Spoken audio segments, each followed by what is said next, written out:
Okay, here we go. Section 1.5, Postulates and Theorems, objective number 5. So here is the warm-up from section 1.4. Okay, all right. So if there is 2 rays, there is 1 angle. If there are 3 rays, there is 1, and there is another angle, and there is this angle. So there are 3 angles. If there are 4 rays, how many are there? 1, 2, 3, 4, 5, 6. So there are 6 angles. So you do the 5 rays and then come back. How many were there? Okay, there are 10 angles. Did you get that? 10 angles? 1, 2, 3, 4, 5, 6, 7, 8, 9, 10 angles. Okay, so study the pattern in the 4 cases shown and predict the number of angles formed by 6 non-collinear rays that have the same mid-endpoint. So do that, and once you finish, do C. Which of the expressions below gives the number of angles formed by n non-collinear rays that have the same endpoint? Okay, so stop the video here and do B and C. Okay, how many angles did you get for 6 rays? Did you notice any patterns? What's happening here? So when the ray increases by 1, this is going up by 2, this is going up by 3, and this is going up by 4. So what's your guess? So if this is a 6, my guess is that it's going to go up by 5 because it went 2, 3, 4, 5. So that would be 15. Did you get that? Indeed, it is going to be 15. If you don't believe me, just draw 6 rays. 2, 3, 4, 5, 6, and count it. There will be 15 angles. So how do we go about finding which one is going to be that reflects this relationship of the number of rays to the number of angles formed by those rays? When you go to calculus, you have to come up with these on your own to show the patterns. It's hard. But for this problem, you have 4 choices. The only thing you have to do is to plug the numbers in and then if it's going to be correct. So if it's a 3, 3 minus 1 is 2 and 3 angles. That's not going to work. If it's a 3, and 6 minus 3 is 3, so that works. Let's try with 4. 8 minus 3 is 5, so that's not going to work. So this one won't work. This won't work. Let's try this one. If it's a 3, 9 minus 3 equals 6. So that won't work. So let's try this one. 3 minus 1 over 2. So that's a 2, 6 divided by 2 is 3. Let's try with 4. 4 minus 1 divided by 2. So that's a 3 times 4 to 12 divided by 2 is 6. Let's try with 5 just to be sure. 5 minus 1 divided by 2, that's a 4 times 5 is 20 divided by 2 is 10. So you know this is the one that would work. Okay, let's start the packet. Alright, so this is the last section of the chapter 1. Okay, and the objective for 1.5 is use postulates and theorems relating points, lines, and planes. Okay? Alright, so for postulates, by the way, do you remember what postulates were? The postulates were the generally accepted truth without proof. Okay, so for postulates that we study so far, we have accepted without proof. So accepted without proof, those are the postulates. Okay, the following for basic assumptions. The number 1 is a ruler postulate. Number 2, segment addition postulate. Number 3, the protractor. Postulate.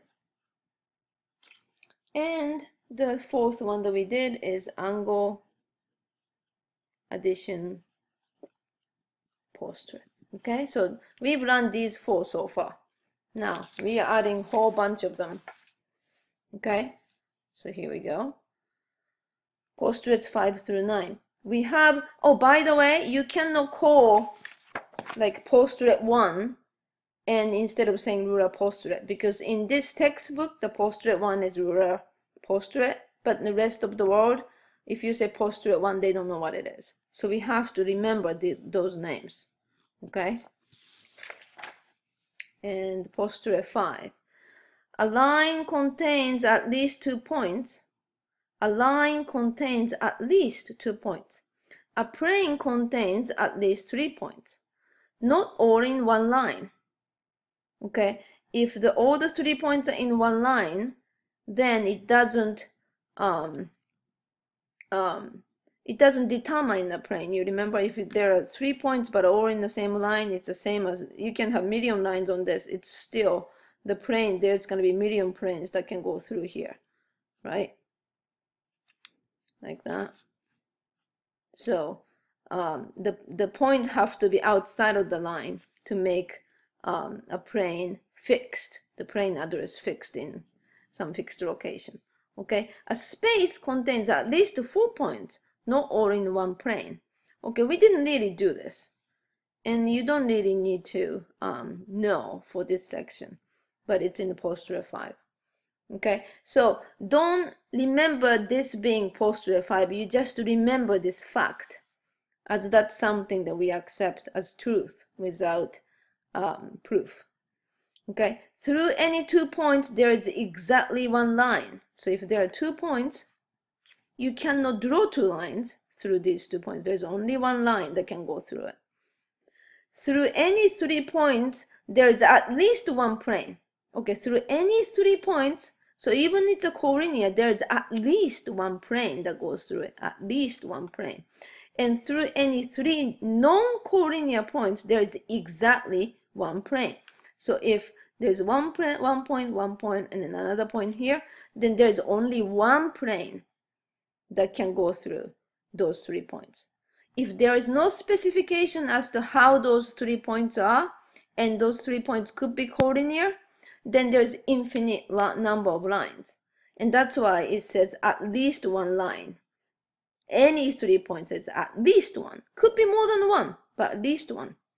And if one of the point is non-collinear, then there's only one. Exactly one means only one. Okay, so there is another way to say this, which is called one and only one. Okay, so I can be say this, that through any 3 non-collinear points, there is one and only one plane. This one means it exists, and this only one means it's unique.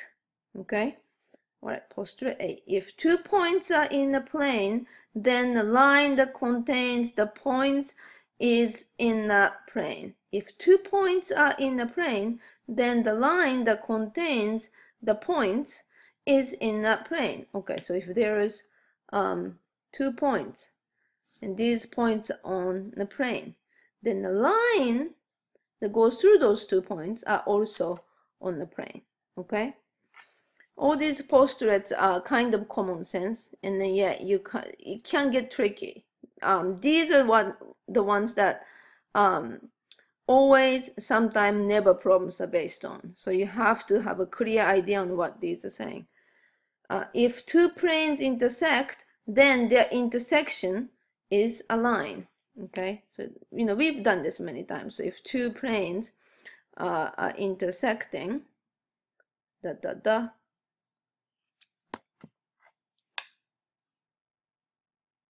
and yeah, so intersection of this is a line. So this is that should be a dotted line. Okay, that's intersection is a line. Okay, theorems 1, 1, 1, 2, and 1, 3. Important statements that are proved are called theorems, okay? The postulates are unproven. The theorems are proven. Here are the first three that we learn. The same thing, you cannot call it theorem 1-1 because no one knows what theorem 1-1 is. You have to spell it out, okay? If two lines intersect, then they intersect in exactly one point. So if two lines intersect, it can intersect only once. You cannot intersect twice. Through a line and a point not in a line, there is exactly one plane. This is kind of like this. Through any three non-collinear points, there is exactly one plane. Here it says through a line and a point not on the line, there is exactly one plane. So the only difference is there is 2 points and then there's a non-collinear point, and there is only one plane that can go through it. But now we are talking about a line and a point not on the line. Now we can say that if there are 2 points, there's only one line from the postulate here. Yeah. Line at least 2 points, and also 2 points are in the plane, then the line that contains the plane is on the plane. So combining these postulates, you have this theorem. A line and a point will determine exactly one plane, one and only one. If two lines intersect, then exactly one plane contains the lines. So if two lines intersect, here's a point on the line, here's a point on the line. Another line introduces another point that is not on this line, and therefore there have to be only one plane. Okay, so those are theorem 1, 2, 3.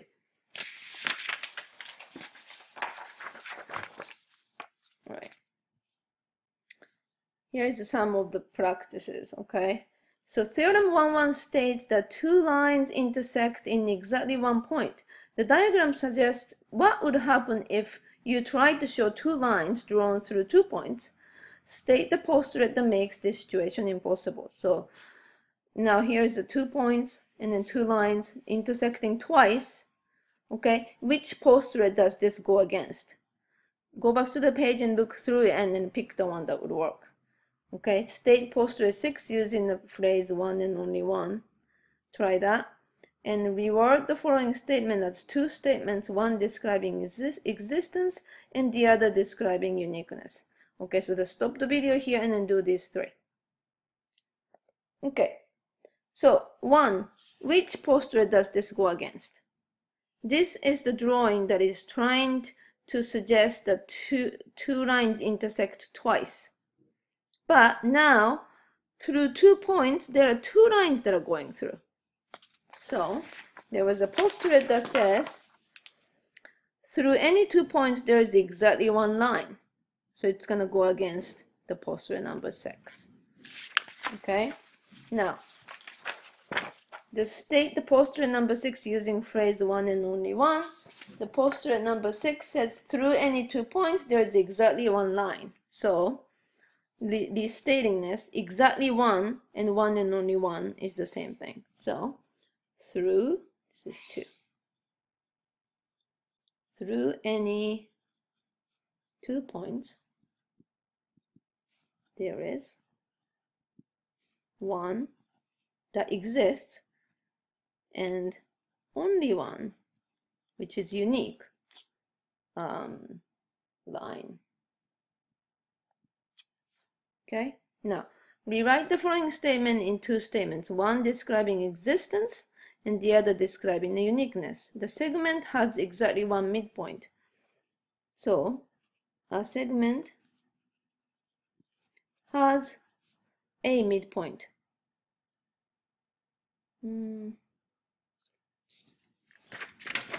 So I don't know, do they want one and only one? You can say segment has one and only one line, midpoint. Or you can say, if you want to spell out, every segment has at least one midpoint and a segment has no more than one midpoint, something in that nature. Okay, all right, posterior 6, sometimes 2 points determine the line. Okay, so you can try these. Okay, try these at home after video.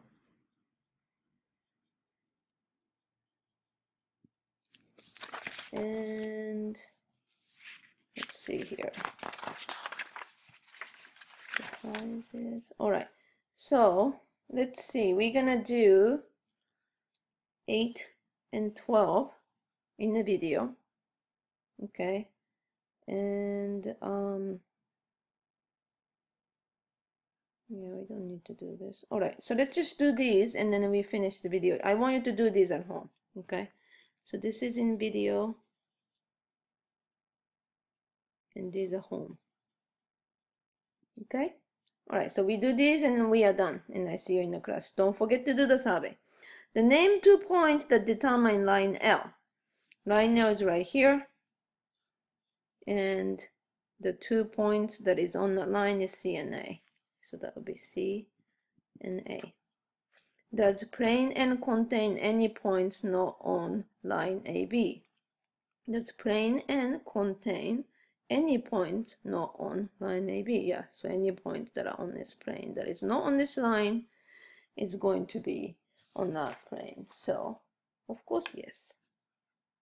Okay, all right, we are done. Don't forget to do the survey right now. Okay, see you tomorrow. Okay, I forgot one thing. It says justifies your answer to each exercise. You have to pick a postulate or theorem for these answers, and in these 3 problems you are doing on your own as well.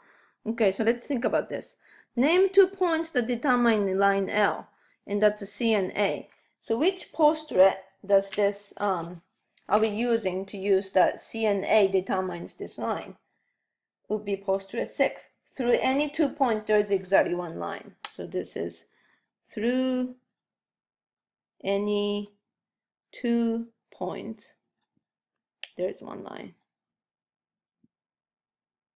Exactly one line. For the purpose of this exercise, you can write postulate 6, as long as you know that outside of this textbook it doesn't work, and then on the test you cannot say postulate 6. But for this homework and video exercise, you can use those. All right. Does plane N contain any points not on line AB? So which one would this be? So so that means that there's all the lines on the line, all the points on the line, and there's have to be at least another point outside of the line to determine the plane, right? So there was a theorem that says through a line and a point not on the line there is exactly one plane. Or that would be a theorem 1, 2. Or it says in the postulate 3 that a plane contains at least 3 points not all on the same line. I think that's better. So this would be postulate 5. So a plane contains at least 3 points, not all in one line. Okay, so that's how I'm justifying my answer. Okay, so you gotta do the same thing for these 3. Okay, all right, I'm done.